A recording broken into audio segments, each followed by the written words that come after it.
Centinaia di case, campi, stradine di campagna destinati ad essere sacrificati nel nome di un Veneto sempre più dinamico e veloce.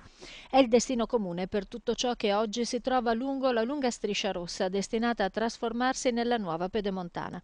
Un destino che si traduce in un numero enorme di espropri. Le carte parlano di 2.843 pratiche, imprescindibili per un'infrastruttura che impegnerà il Veneto per almeno 5 anni e che verrà a costare, oneri finanziari e gestionali compresi, più di 2 miliardi di euro.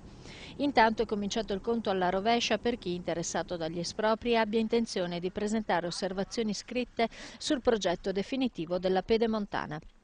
Ben più a lungo dureranno le preoccupazioni dei tanti proprietari interessati dai lavori per la costruzione del lungo nastro d'asfalto destinato a collegare Montecchio Maggiore a Spresiano. Si teme soprattutto il lievitare dei tempi effettivi di realizzazione dell'opera, insieme alle insidie che si possono nascondere dietro gli accordi economici per gli espropri o alla sorpresa di vedersi corrispondere indennizzi per nulla congrui all'effettivo valore dei beni.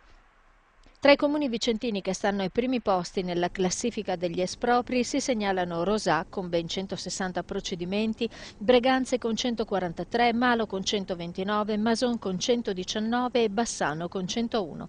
Nella Valle dell'Agno soprattutto si temono le ricadute che potranno avere i nuovi flussi di traffico.